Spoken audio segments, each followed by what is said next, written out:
I'm afraid I've got some bad news. I knew it. I love when he does that. Wrestling has more than one royal family. Adrenaline in my soul, something, Cody Rhodes.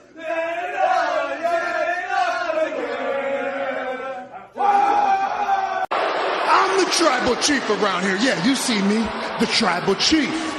That's right. Time. But let me go ahead and tell you. Shut your bitch ass up. Howdy, ladies and gentlemen, and welcome to episode 436 of the Hoots Podcast on this Friday, October 25th, 2024. It's your truly nefarious brother Adam, aka Joshie Lopez. Hope you guys are enjoying your week so far.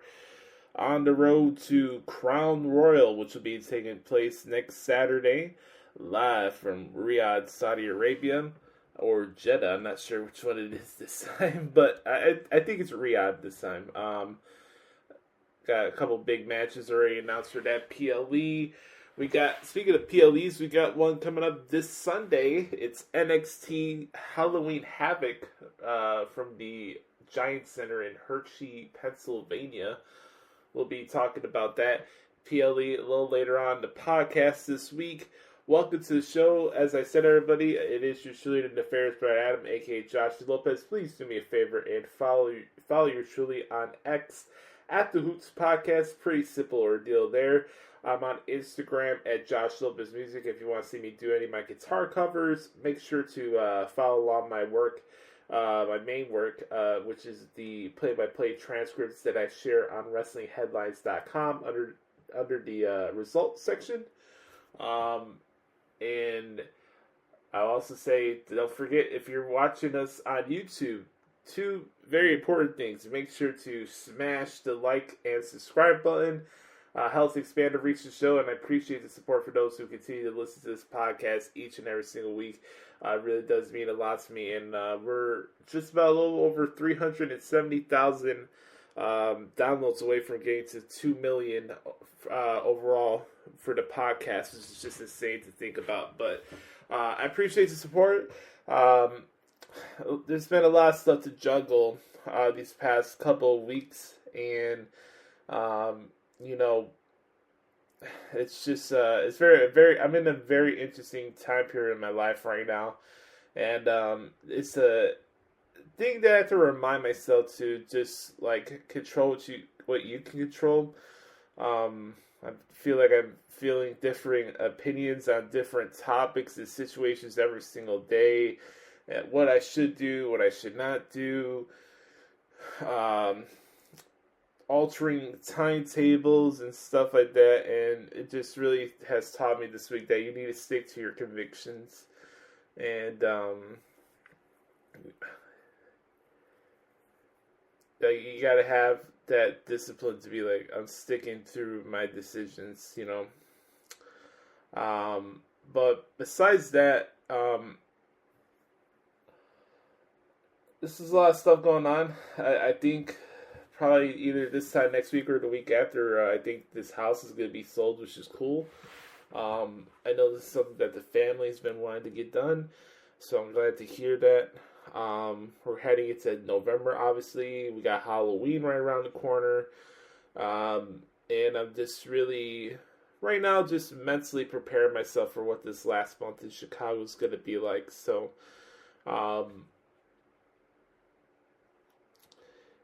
any encouragement would be deeply appreciated on my end. I think probably the last thing I need right now is this encouragement. I think I've had enough of that. You gotta stick to your lane. And I had to remind myself, like, I'm living my own life, and I gotta stick to what makes me happy, and this is why I'm doing this in the first place. So, yeah, man, there's just a lot of stuff to juggle, and getting a lot of perspectives from a lot of different people, but at the end of the day, this is my decision, and I'm doing this for myself and only myself. So, I got a lot of good things to look forward to. One thing I've kind of realized about myself over the years is that I need to stop questioning myself. I need to stop feeling as if I'm doing something wrong, or some part of overthinking, I guess. I feel like maybe I put too much pressure on myself, and I think some people take my kindness for weakness. I think some people take my kindness for granted, and I need to not let that happen because I'm not going to be a pushover. And one very important thing about me in my life is that respect and trust is very important to me, and that's where I will draw a line. There's some things that I can have patience for, but when it comes to respect or disrespect, that's where I don't have time for that. And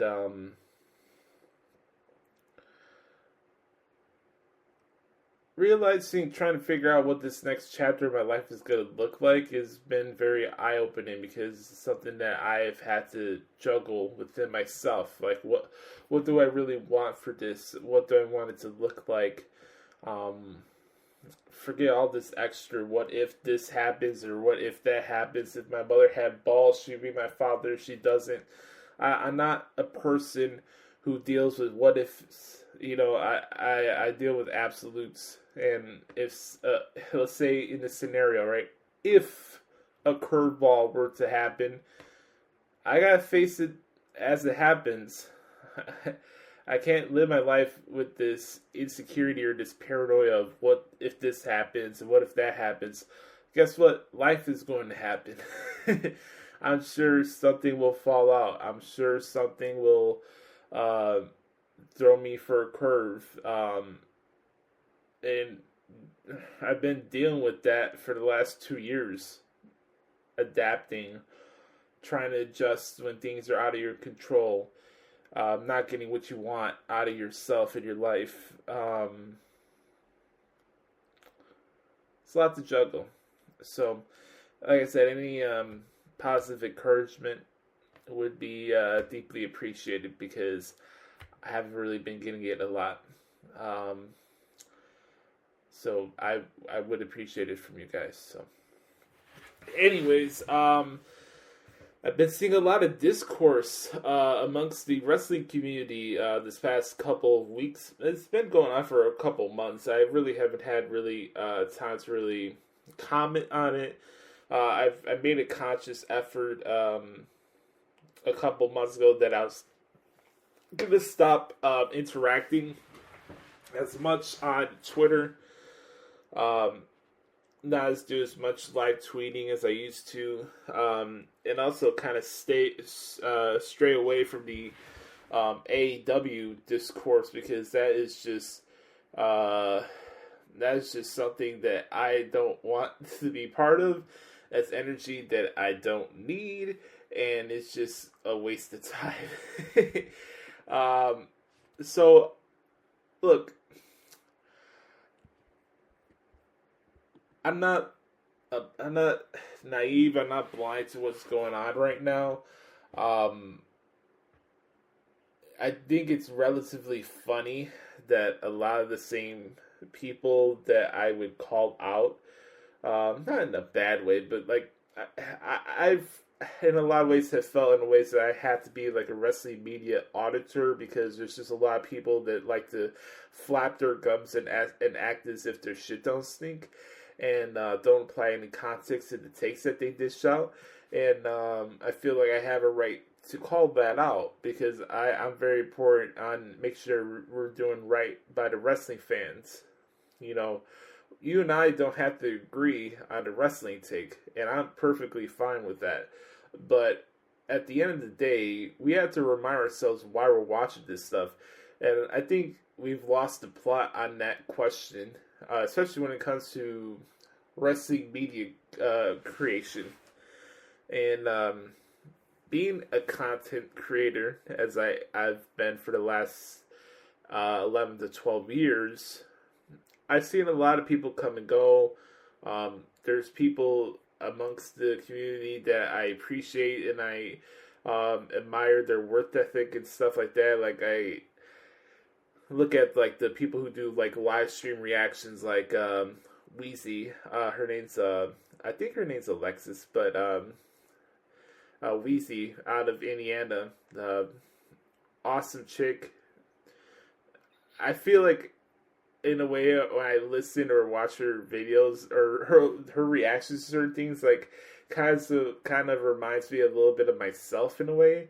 I think the only difference between me and her is the fact that I'm a Bears fan and she's a Lions fan, and also another thing we have in common is that we really don't give a shit, and we're not gonna tie ourselves in knots over a wrestling booking decision and kind of the cliche stuff people love to argue about. But I admire Wheezy from afar. I don't know her personally. I never had a real conversation with her, but I do admire what she does. I admire the work ethic she has. She has a full-time job outside of wrestling, and for her to put in the time that she does and have the ability to do all that Twitch stuff, I don't know anything about graphic designs and stuff like that. I don't have the time. I've never been good at graphic design. Making these cool thumbnails and stuff like that, and having the team to do these shorts and the video editing and stuff like that. Like, I admire Wheezy from afar. She's very, very talented. Obviously, a very, very beautiful woman, but I admire just how genuine and authentic she is, and that's very, very rare to find in this space. I've had my, I wouldn't say issues, but when it comes to Ross from In the Clutch, like, I think he's a cool dude. He's probably somebody I'd be like really good friends with. I never had really an issue with him personally. Has there been times where I disagree with his wrestling takes? Yeah. Or overemphasis on booking. Yeah, I've had an issue with that, but I have admired his work ethic. His is second to none. I find him very, very entertaining. Obviously, definitely one of the best reactors when it comes to live stream reactions. And some people say he tries to force it with like the volume in which he does his reactions, but no, I feel it as I watch his reactions that it's genuine and it's coming from a natural place, and it gets me pumped up in a way. But it's very fun for me to like see his perspective, like when there's a beatdown going on, when the babyface is crashing out and it's like crash out season, like stuff like that. I think it's really funny. Or whenever like Dominic Mysterio come out, he'll start talking shit about him, or Solo. Like I kind of appreciate that about Ross, that he kind of keeps it like what a core fan would be like if they're at a show, where he's cheering the baby faces and booing the heels and stuff like that. Yeah, there's a lot of like smart mark conversation and people try to bust his chops about having a script and everything, but I will never come on here and say that Ross from In the Clutch is fake, because that's not true. He is 100% genuine with how he carries himself with these reactions and live streams, and he does a great job with it. Do I agree with everything that he has to say about the product? No. But like I said, I never had a personal issue with the dude. I think he's talented, and I think somebody I'd be a good friend with. Obviously, you still got your Star Wars. Another guy that have respect for and I've had interviewed before was Sean Ross Sapp. You can find that interview on his channel. I've had a conversation with Sean Ross Sapp before, and I've kind of mentioned it over the years that have wanted to work with Fightful if the opportunity ever presented itself, to do like my transcripts there, like my play-by-play articles, or even just doing like transcripts for the rest, like podcast interviews, stuff like that. You know what I mean? Yeah. So I always had an interest in working for Fightful. I think he's another one that probably needs to stray away from the silly, wasted energy, the debates that he has on social media. Again, I have a lot of respect for the niche that he's carved out for himself. I think Sean is a good person. I haven't met him yet in person, but I can give credit where credit's due. Again, another situation where do I agree with everything he says? No. But I admire good work for people who do it with genuine intentions. And he's definitely one of those people. Obviously, you got my guy, Andrew Baydala. He's a big brother and a mentor. That will never change. So you'll never find me saying anything bad about Drew. I really cherish the time that I got to do that stuff with him and Blake Mitchmore for S&E. I miss having those conversations with him and doing those type of shows. But Drew is definitely somebody that I've always looked up to and still consider a good brother to this day. So I want to give a shout out to him. And there's a lot of good people that still do this type of content, and you know who they are. But seeing how this past week has gone on, and seeing what's been going on with X, with Tony Khan and JD from New York, and I just find it very funny that we're back to this conversation where we're kind of pontificating about what's actually wrong with AEW. But we all know what the answer to that question is. I think in a lot of ways, a lot of people probably have felt that myself or Brother Carter, when we were doing the show together, were hate watching AEW just for the sake of making our segment look cool, or trying to rip off Jim Cornette's podcast for his AEW reviews. I can't sit here and say that I was watching AEW with the intention of hate watching it or wanting it to fail or anything like that. If anything, I've wanted it to succeed, and there was a long time where I was covering AEW shows every single week, even when I wasn't getting paid for it. Like Dynamite, I would cover Dynamite every week, and I wouldn't get paid for it. But for shows like Dark and Elevation, I would do every single one of those episodes. Even AEW Dark episodes that were 2.5 hours long of squash matches. If I wanted a company to fail, do you think I would be wasting almost 3 hours of my day on a product that I don't give a shit about? And we had a lot of fun with that segment, and I just think it's funny now that a lot of the stuff that I was expressing on that segment, which became a staple of our podcast, is just like coming to fruition. And now people are starting to recognize it, and they're pointing out the same stuff that I or Brother Carter would mention on the show, with the shitty officiating and the show having no identity or purpose, and just no sense of urgency, no actual rhyme or reason to watch the show in the first place. And it's just not a good product.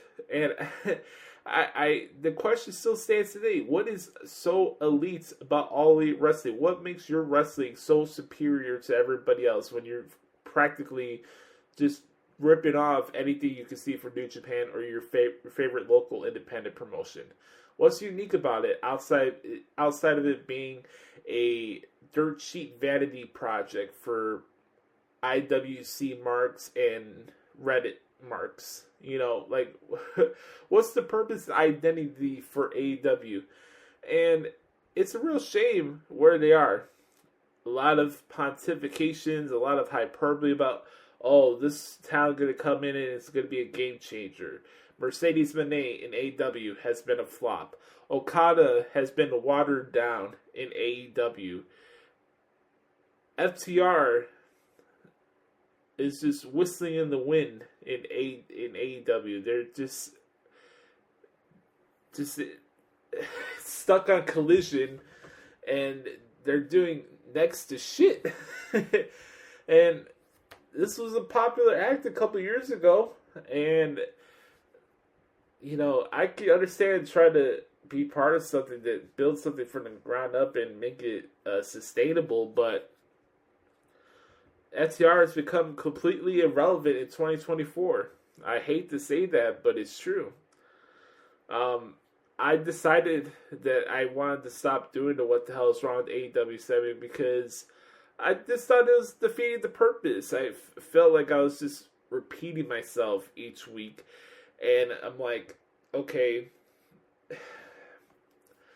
I expressed my point of what's wrong with AEW. It starts and ends with Tony Khan, and that's it. And it's just, for me, it cracks me up when I go on Twitter and I see people that are just like making every excuse on planet Earth for AEW, or now just pointing out the same things that I was saying from a genuine place 3 or 4 years ago. But that's wrestling fandom for you. Anyways, that is my thoughts for this monologue this week. I'm not surprised by the discourse from AEW. I've really tried my best to not talk about it on the podcast, let alone on social media, because generally I'm indifferent towards AEW. Do I find clips that I find interesting? Sure. If I see a clip of Anna Jay, I'll retweet it because, one, I want her to succeed. I enjoy her character, and 3, she's fucking hot, so I'll do it that way. Also, if I see a promo from MJF, there's probably a good chance I'll retweet it. But am I going out of my way to watch Dynamite or Collision every single week? No. Do I watch the pay-per-views? Probably not. I'm just indifferent. So I have nothing to add on to it, so I feel like it's not going to do me any purpose talking about it further on the podcast, you know what I mean? I'm not tapped in. I don't feel the buzz, even if I was watching the shows definitely each and every single week. And it's just not a good product. I can't make that clear enough. It's not good. It's not entertaining. It's very disappointing to see where it is and what it should be and where it should be at this point. And I think a lot of people just fell for we got something that's different, that's not run by Vince, so let's make it what it's not. And just was putting a blind eye to a lot of the things that it was so glaring to me. A lot of the stuff that a lot of people that have the blue check marks now, and the popular people amongst the bubble are now bitching about, I was pointing it out as it was happening in real time 3 or 4 years ago. And here we are now. Now it's a problem. It was a problem then. You want to be an alternative, have some self-awareness. Let's start with that. And I know that's my monologue for this week. When I come back, we'll talk about what happened this week in WWE, a little bit of Raw and SmackDown recaps, plus a preview for NXT Halloween Havoc. And then we'll get into our main event segment, which will be the Back Porch Q&A session right here on episode 436 of the Hoots Podcast. We will be right back. Yeet. Welcome back, everybody, to the Hoots Podcast. Time to talk about what happened this week in WWE. We're going to get into it with SmackDown and Raw recaps. As always, make sure to follow along my work at WrestlingHeadlines.com as I cover Raw, SmackDown, and NXT each and every single week, plus the PLEs.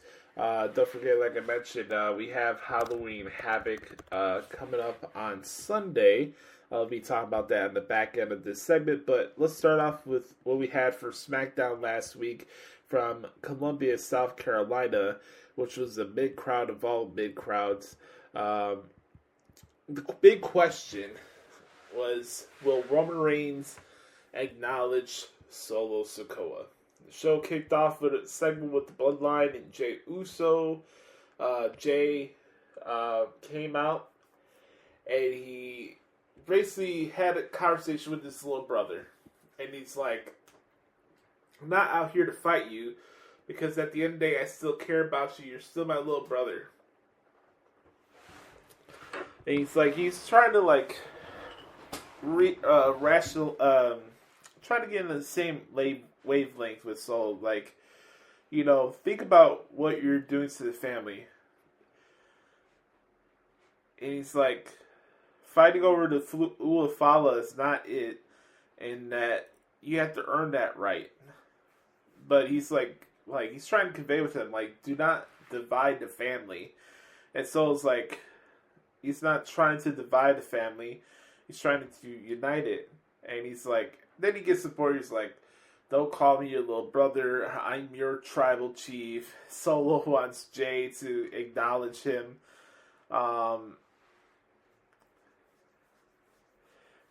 So we kind of know where this is going, right? So I gotta say this, man. If I'm the only person that does a podcast that gives Solo Sikoa credit or praise, I'll be that guy, because he killed it on SmackDown.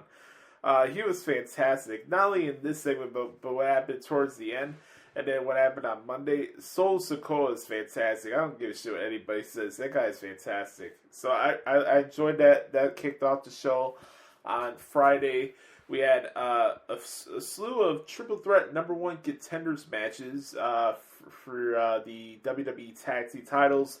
DIY defeated the Street Profits pretty deadly for the first match. Very, very good. They'll be taking on the Motor City Machine Guns as they defeated Los Garza. And I'm trying to remember. A-Town Down Under. That was the other team they defeated. So tomorrow night, no, not tomorrow night, but tonight as I'm recording this, SmackDown's in Brooklyn at the Barclays Center. We are getting DIY versus the Motor City Machine Guns. That's crazy to think about, man. I'm excited to transcribe that match tonight. That's going to be a lot of fun. I'm looking forward to it. It should be a barn burner. Looking forward to it a lot. The winner of that match will get a shot at the Bloodline and the tag team titles. I liked what I saw from Lash Legend and Piper Niven. I thought it was a pretty solid match. Glad to see the Metaphor ladies get an opportunity to come on these shows and get to get their name out there. I thought it's definitely one of Lash's better matches. So I thought that was cool. Cody came out. He started cutting a promo about, dream matches. And just really hyping up his upcoming match with Gunther at Crown Jewel for this new Crown Jewel Championship. Where he's like, picture the scenario if Harley Race was fighting Bruno Sammartino. Or Nick Bockwinkel went against Ric Flair. And then he brought up the scenario of Goldberg against Stone Cold Steve Austin. Then it got to the point where he's talking about Gunther. And this is where it got very interesting for me. And he's like, when he came back to WWE, he wanted to take the John Cena schedule. He wanted to take that medal, and he did it. And his motivation now after finishing the story is to obviously cement his legacy, but give like a pathway to his daughter. And I thought that was interesting and how he went about it. And he wanted to show her a lesson of like, you play to win, you don't play this game to lose. And so I thought that was pretty cool. Then he got to the part where he invited Gunther to SmackDown, which is tonight. They'll have their confrontation, and I'm sure it'll be pretty interesting. I'm sure Gunther will get very, very disrespectful, as Gunther tends to get at times. So we'll see how that goes. We got the promo from Kevin Owens that I played on the podcast this week. They aired it right after that segment. Definitely looks like we could get Kevin Owens and Randy Orton at Crown Jewel if that were to happen. I don't know if that'll happen tonight or making that official, or that's something that we have to wait for Survivor Series in Vancouver. We'll have to see how that goes. But just some good stuff there. Obviously, Cody, Kevin, and Randy will be involved one way with each other for the next 3 to 4 months. Right now, I'm honestly at this point, guys, I don't know how you feel about this. Let me know in the comments section, or just hit me up at the Hoots Podcast on Twitter throughout the week. Let me know. Like, as I see how things are going right now, I would not be surprised if we get Cody Rhodes and Randy Orton at WrestleMania right now than Cody Rhodes versus The Rock. I thought for a moment when The Rock popped out at Bad Blood that we're going to get Cody and The Rock at WrestleMania, but I don't know, man.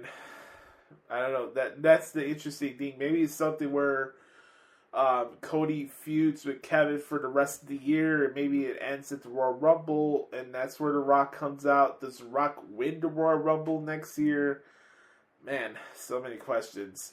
Nia Jax and Candice LeRae got a big upset victory over Naomi and Bayley. Nia Jax getting her momentum going as she's ready to take on Liv Morgan as the other half of that Crown Jewel Championship match. So, interesting stuff there. And then we had the last segment with Roman and Solo.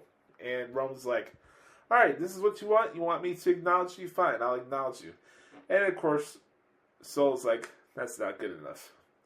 I need you to acknowledge me as your tribal chief.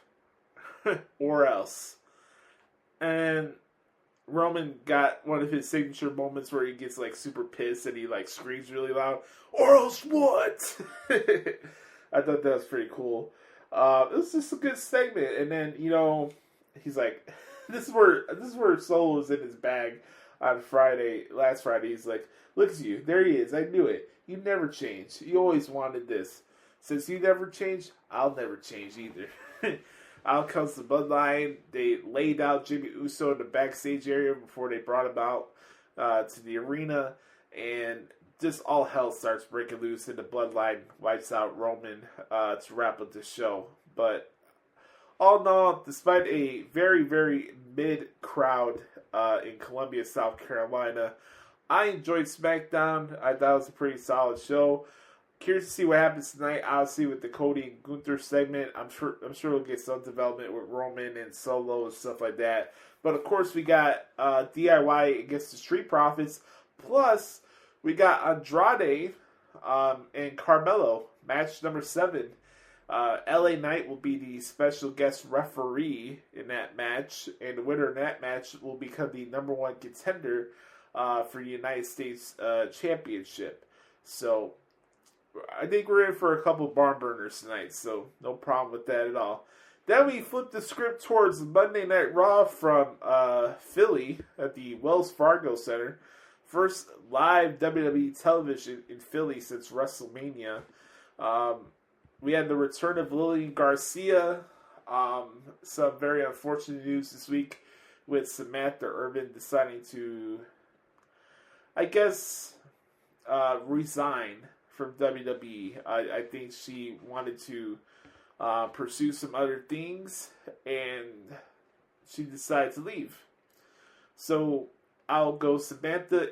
Here we have Lillian Garcia making a return. It looks like she's going to be a prominent fixture on the television shows going forward to replace Samantha Irvin. I don't think you can replace Samantha Irvin, but the fact that you can bring in a legend like Lillian Garcia, like herself, I think was cool. So, that was that. Show kicked off with a Pure 6 brawl with Seth Rollins and Bronson Reed.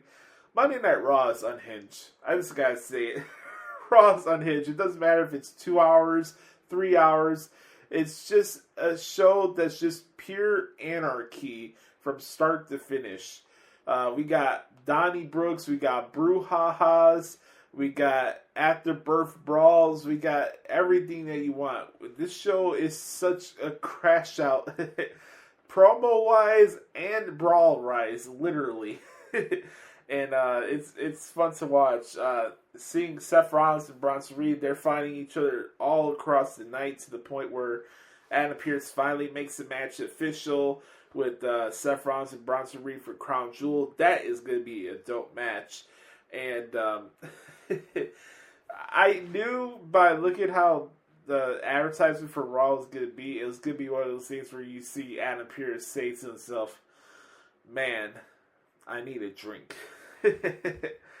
I'm straight edge. I don't drink.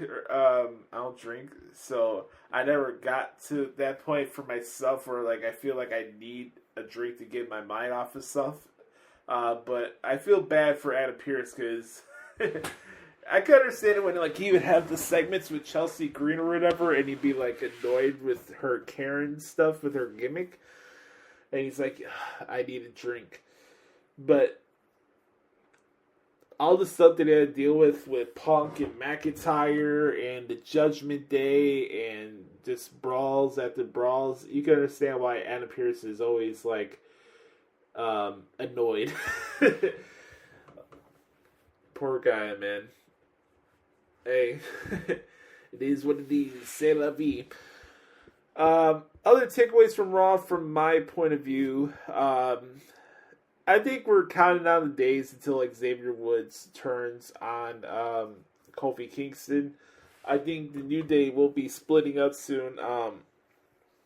They got to win a big match. We have two different tournaments going on right now to crown number one contenders for each brand's prospective tag team championships. There's a triple threat match next week for said opportunity, which will be New Day against the War Raiders against the LWO. That should be a pretty fun match to transcribe. But yeah, guys, I think we're seeing the end of the New Day soon. I don't know if it's going to be next week, but something's going to give, and Woods is going to turn on Kofi. Because you look at what happens, and like how comes the Miz he has this weird budding relationship with the Final Testament, and out comes R-Truth trying to get revenge, and all hell's breaking loose at ringside. The New Day wins the match, but we see the Final Testament giving the beats to R-Truth, and Woods is preventing Kofi from getting back in the ring to help the poor guy. So yeah, Woods is it's not looking good for him. I think he's turning heel. I think he's lying to himself a little bit. Honestly, I think that he's gonna turn. It's gonna suck. But yeah, I think it's happening. Let me look at this really quick because Woods did cut a promo about this situation on his Twitter machine, and I want to play it for you guys. So here it is. Here we go. Got it right here. Bam. All right. I want to come on here and address a couple of things that have been bothering me for a while, so let me just jump in. A few weeks ago, I had a match against Rey Mysterio, WWE legend, one of my idols, and in that match, he got me hooked for a reverse DDT, essentially a crossroads. Now, I don't understand you guys to expect this because you haven't been grinding in the pro wrestling industry for 20 years. You haven't been around the world doing this. You haven't sat on cramped middle seats to go across the world. You perform for people who don't even speak the same language as you, but you know you speak wrestling, and that's all that matters. You don't understand that. So, to explain, one of the best counters for that position is a snapmare. And that's what I attempted to do. But when I did it, his mask accidentally, for the 100th time, accidentally came off. The mask that he chose to wear, mind you. But then he also made another choice. He chose to cover his face because that was more important. So what was more important to me is winning. So then I pinned him and I beat a WWE legend, Rey Mysterio, because of a choice that he made. He made. Fast forward to the next week, I got a match for the IC title against Jey Uso, a man who had never beaten me in singles competition. And when I walked through the curtain, simply there to fight for the title, I was getting booed. So confused. Throughout this match, eventually, Jey beats me. But you guys don't have any idea what was riding on that match for me. You only see what's on TV. You don't understand what's going on in here. So after the match, no, I was heated. I didn't want to shake his hand, obviously. And y'all booed me for that. And then as Kofi and I left the ring, Braun Breaker slides in, cuts Jey in half. Disgusting. Kofi wants to go help. I say no. He goes down there anyway. What happens? Breaker cuts him in half too. So obviously, that's my guy. I go to help Kofi. What happens? I then get cut in half as well. When I said I didn't want to do it in the first place. And then we're going to fast forward to what? Last Monday. tag team match in a tag team tournament to become number one contender for the tag team championships that we should have right now anyway. Judgment Day, 70 days, no defense, and then we get screwed out of that. Story for a different time. We're in this match against AOP. Midway through, Miz gets attacked by R-Truth, who's pissed at him, rightfully so. He comes out to fight Miz, not to help us win this match.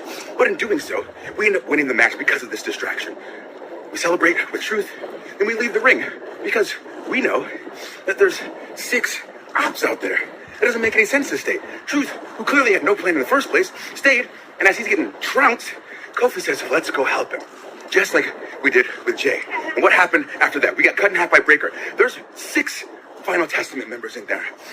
We want to go help Truth, who had no plan to begin with. Why? So we can then get stomped out, possibly not be medically cleared, because last time something happened, Karrion Kross put Kofi out for what, like 6 weeks? If that happens, then we can't fight this Monday so that we can become number one contenders, so that we can then become tag team champions. But for some strange reason, people are so pissed at me about this. I don't get it. I'm doing what I can to keep myself, my tag team partner, my best friend safe and get us to advance back to the top of the mountain. Why is it such a bad thing to have a plan that protects us? Plausible deniability. Right there in a nutshell. I got nothing to add on to that. It's very curious to see what happens in the coming weeks. Other takeaways from Raw.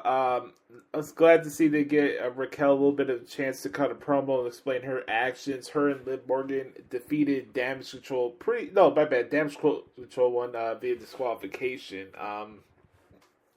That was a good match.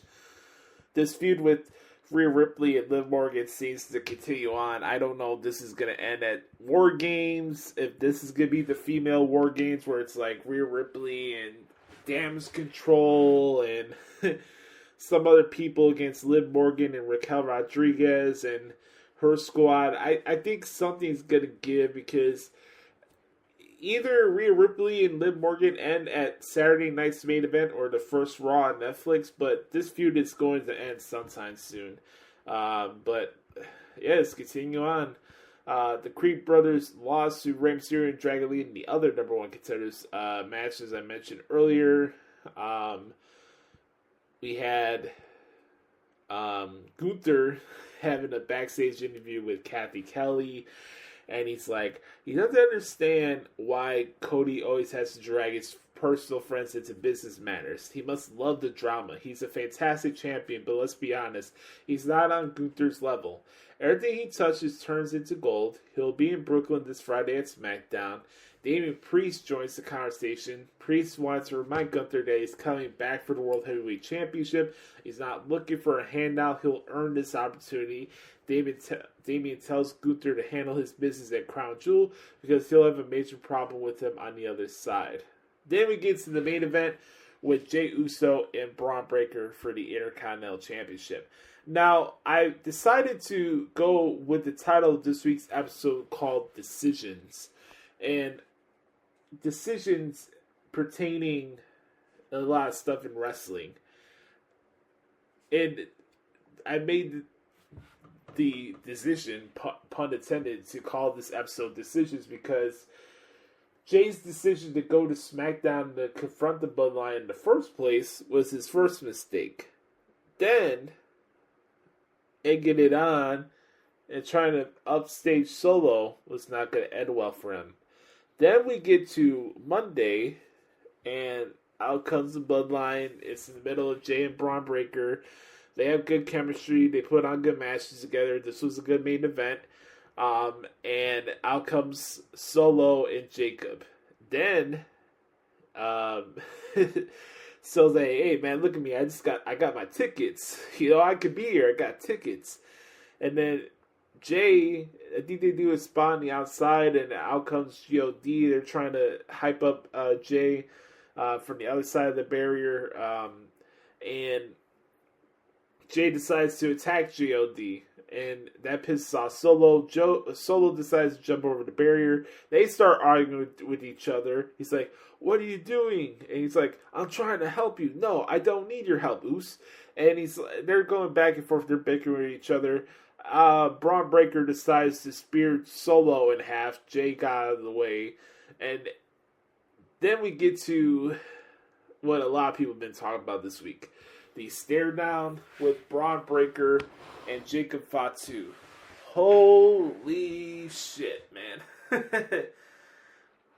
Man, I tell you what, man. Sign me up. You want to do best of 7 for Melo and for Melo and Andrade? Do a best of 7 of Braun Breaker and Jacob Fatu. I'm here for it. That is going to be a barn burner the day we ever see that match. I'm definitely down to see that.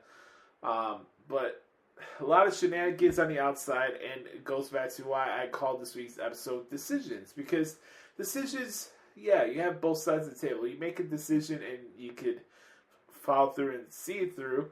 But there's also the other side of it too, where decisions could come to bite you in the ass. And it's a good life lesson in a way too. So Jay made the bad decision to go to SmackDown to confront the Bloodline. And it ended up costing him his Intercontinental Championship. And you hate to see that, but I thought it was a good call.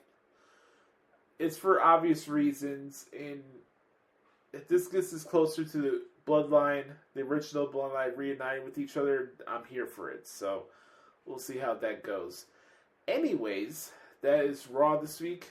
Another really, really good episode of Raw. I really enjoy Raw. It's been a lot of fun to cover that show recently. Let me do a little quick preview and predictions for NXT Halloween Havoc, which will be taking place this Sunday from the Giant Center in Hershey, Pennsylvania. So let's do this in the style of excrement. Here we go.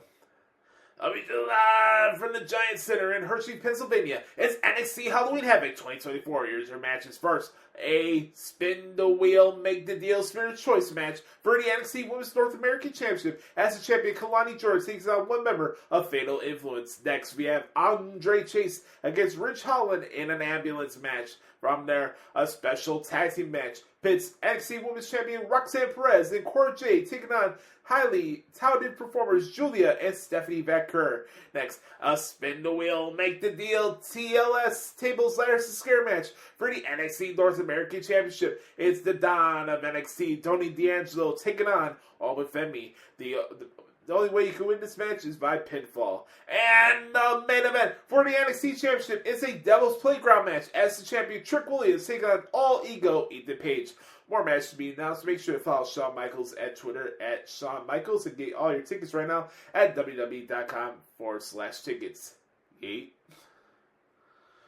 Alright, here's my predictions for Halloween Havoc. This card is pretty interesting. I'm kind of curious to see how this one's going to go myself. I think Tony D will retain some way or somehow against Obafemi. I got Roxanne. I got Stephanie Vaquer and Julia defeating Roxanne Perez and Cora Jade. Now it'll be interesting to see who gets the pinfall over Roxanne, because if they do a double cover at the same time on top of Perez, that'll be interesting because both of them would be entitled to gain the shot at the NXT Women's Championship. If it's just one of them, whether it's Stephanie or Julia, that person would probably get this first crack at the championship first. So, very curious to see how that match is laid out. But obviously, it would be great to see Chicago's greatest waterfall, Cora Jade, on the screen. No complaints there. It should be a pretty fun atmosphere for that match. Andre Chase and Rich Holland, yeah, definitely Andre Chase will defeat Rich Holland. This is where we get to see the return of Duke Hudson. It'll be a big moment for Chase U and Chase University as a whole. I got Andre Chase defeating Rich Holland. Got Kalani Jordan retaining over one of the members of Fatal Influence. I think it'll probably be Fallon Henley in this situation, but wouldn't be surprised if it's JC Jane. Hell, it might be a situation where it's a 3-on-1 handicap match. But all that being said, I'm looking forward to it, and that should be a good match too. I mentioned the Don defeating Obafemi. So that leaves us with the main event. Trick Williams will put an end to this feuded program that he's had with all ego Ethan Page. Ethan Page decided to drop a diss track on Trick Williams, and I'm going to play this for you guys. This is Ethan Page's diss track on Trick Williams. Let me know what you think in the comment section. Hey Trick, I've got a bit of a treat for you. I'm gonna join the cornball wave and make a song to promote a fist fight. The only difference between All Ego and Trick Williams is I'm not a cosplay rapper. This is an original song. Ethan Page about to be the Plan B pill for your Plan B career. 1, 2, he's coming for you. 3, 4, EGO. 5, 6, better hide the kids, cause it's gonna be scary when he whoops that trick. 1, 2, he's coming for you. 3, 4, EGO. 5, 6, better hide the kids, cause it's gonna be scary when he whoops that trick. I heard it's Halloween Havoc, so I'm saying trick or treat. Shiny title in my bag, that's for every trick I beat. Your whole life's been a lie, but you're not tricking me. Take your best shot, Trick, but you'll never finish me. You're a shoulda, woulda, coulda from here. About to fumble that belt like your football career. About to drop that strap like the way you dropped the cash. Calling it the main event, but me and you are not a match. When you lay down, better stay down. October 27th, I'm the devil in the playground. But Mr. Williams, I didn't come to play now. Knocked you out till the first night that I came out. Yeah, that's the night I made you a star. You see, I've been around the world, you just became what you are. A mascot, not the face of a brand. Came over? Nah, it never began. 1, 2, he's coming for you. 3, 4, EGO. 5, 6, better hide the kids, cause it's gonna be scary when he whoops that trick. 1, 2, he's coming for you. 3, 4, EGO. 5, 6, better hide the kids, cause it's gonna be scary when he whoops that trick. Let's talk about it. How I made you gasp and crawl, how your chain and your watches from a kiosk at the mall. Bet I'm better on the field and I've never catched the ball. I'm better in the booth and I don't even rap at all. Yeah, I made NXT. Cut that check, cause they were short just to E. Now what's up next? Look, that era, it's on one last breath. The only reason you're the champ is cause a punk ass ref.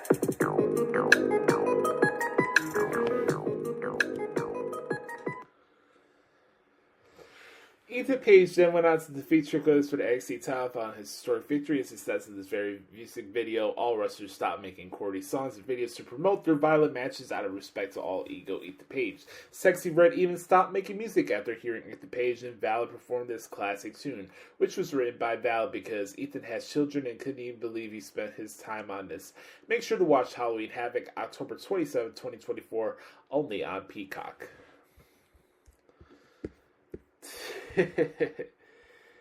Oh man, some crazy shit, man. All right, that should conclude our conversation here about this week in WWE. Yep. When we come back, we'll do one more segment, which will be the Back Porch Q&A session, and we'll put a ribbon on the bow on this week's episode right here on episode 436 of the Hoots Podcast. We'll be right back. Yeet. Welcome back, ladies and gentlemen. Final segment here on the podcast this week. It is time for this week. Nope, it's not that, ladies and gentlemen. Scratch that. It's time for the main event. It is time for the Back Porch Q&A session. If you ever want to participate in the Back Porch Q&A session, all you have to do is hit me up at Twitter at the Hoots Podcast or the Hoots Podcast at gmail.com. Pretty simple ordeal there. All right, let's do it as tradition. No, for the podcast is Hoots, and this segment as a whole. Let's do it. Let's drop the X for the good brother Chris Zaletta at XZaletta24X on the Twitter machine. All right, let's see what Chris has for us this week. What up, Boost? Here's some questions for the Q&A this week. Your thoughts on Motor City Machine Gun's debut? Loved it. I thought it was kind of cool for them just to show what they do. And obviously it's a triple threat match, so you have different distractions and stuff like that. But I thought all in all, I thought the presentation looked cool. I thought that Wade and Corey did a good job emphasizing the importance of Motor City Machine Guns, with Corey saying that they are your favorite tag team's favorite tag team. I thought that was a good line. Honestly, the fact that we get Motor City Machine Guns and DIY tonight is going to be fantastic. I'm looking forward to it. But, yeah, pretty cool. If you're Mike Tomlin going for who are you rolling with at quarterback, Russell Wilson or Justin Fields? Well, for me as a Bears fan, I would definitely like to see Justin Fields get this start, because that means we would get a 4th round draft pick out of it. But nonetheless, I think depending, this is such a week-to-week league. It really is. I've always heard about this about the NFL, but it's very true. It's a week-to-week league. So, yeah, Russell Wilson looked good on Sunday Night Football against the Jets this past weekend. But, you know, we'll see how he plays against the Giants on Monday. You know, this is very, very fluid. I would not be surprised if Justin found his way to start again. You know, Pittsburgh has been doing the merry-go-round with starting quarterbacks since Ben Roethlisberger retired. So, hopefully we get some more clarity at the end of the year as to see who is a more better long-term option for the team, Russell Wilson or Justin Fields. So, kind of curious to see how that plays out for the rest of this season. But that's a good question. Joe Henry finally wins the title this weekend at Bound for Glory, or gets a clothesline from hell from JBL. Both. I think Joe Henry will defeat Nick Nemeth, but Nick Nemeth will turn heel and associate himself with JBL. So that's my guess there. Which ECW alums do you expect to appear on NXT in Philly? I could definitely see somebody like Tommy Dreamer. I think that'd be pretty cool. Tommy Dreamer, maybe seeing the Dudley Boys again. Maybe RVD would be pretty cool too. You got options for sure, but I think it's pretty dope that NXT is going to be running the ECW arena, the 2300 arena on Swanson and Richter in Philadelphia. Very excited for that show. That's going to be pretty cool. What else do we got here? When does Jacob Fatu win his first WWE title? That's going to be a while, man. I'm going to say maybe 2 years. 2 or 3 years. That'll be my best guess on that one. Do you think Jey Uso will win another solo title again down the line? Yeah, I'm pretty sure. I don't know if he's going to become a world heavyweight champion, but can I see Jey Uso one day becoming a United States champion? Sure, I could see that for sure. What else do we have here? Does Gunther need to match more than Cody at Crown Jewel? This one is such a toss-up, but knowing I have an idea of where things are going with Cody Rhodes, it's just more of a more reasonable guess to say that Gunther will probably win this match at Crown Jewel. And this is a chance for Gunther to get one up on Cody, since Cody was the one to eliminate him from 2 consecutive Royal Rumble matches. So, this is an opportunity for Gunther to get some momentum for himself. So, in that way, whenever they are in the same brand down the road, and they do have a actual feud, it's going to mean a lot more. So, I know a lot of people have their thoughts about the whole Crown Jewel Championship thing and the event as a whole, but I think there's some more bigger picture things to look forward to for this PLE. I just think you need to take a time to kind of get out of the bubble and just go with your first instinct when it comes to talking about wrestling, because more times than not, you're going to be lying to yourself, honestly. So, yeah, that's my thoughts on that. Thoughts on Samantha Irvin's departure and Lillian Garcia's return. Like I mentioned earlier, I was happy to see Lillian Garcia back on our TV screens. I'm definitely going to miss Samantha Irvin, but she has so much talent that I feel like she wants to explore that on a different wavelength, and more power to her. You know, this is her life and what she wants to do. I think there could be a possibility down the road where they bring her back if that's something that she wants for herself. But the girl is so freaking talented that I wouldn't say that she's above wrestling, but she has a bright future for herself, and I'm excited to see what happens next for her. Final question for the podcast week goes like this. Which match are you looking forward to the most for Halloween Havoc? Well, story-wise for me is probably Trick Williams and Ethan Page. Just to kind of see where things are going and what's next for Trick Williams after Ethan Page. But for me, from a transcript point of view, I'd probably say the Roxanne Perez and Cora Jade tag match with Stephanie Becker and Julia. That's the match I'm looking forward to the most. So, thank you, Chris, for the questions, good brother. This week, as always, you kill it. I appreciate the love and support. Make sure to follow him at Twitter at XteenZaletta24X on the Twitter machine. On that note, ladies and gentlemen, we're going to put a ribbon on the bow on this week's edition of the podcast at Hoots. I appreciate the support. The countdown to episode 500 continues. Please do me a favor and make sure to smash the like and subscribe button here on YouTube. It helps expand the reach of the show, and we definitely want to get one of those cool YouTube playing plaques before we put a ribbon on this podcast for good. So, seriously, if you enjoy what you listen, or watch today for the podcast this week, make sure to do me that favor and subscribe to the channel. It would mean a lot to me. I really do deeply appreciate it. Make sure to check out my other work at WrestlingHeadlines.com, and that's underneath the Result tab, and it's a pretty simple ordeal to find there. And yeah, that's pretty much it. Leave us some reviews.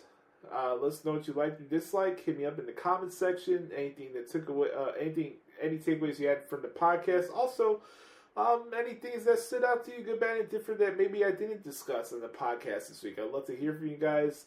Any feedback would be deeply appreciated, and especially some encouragement would be deeply appreciated. Don't forget, folks, be the authentic product that is yourself. Remember, nobody dictates the pace of your life but yourself and the man upstairs. I'm Joshie. This has been episode 436 of the Hoots Podcast. Have a wonderful weekend. Enjoy Halloween Havoc. And we'll recap it here on the podcast at Hoots next week. And we'll talk to y'all later. Yeet. Bye-bye, bitch.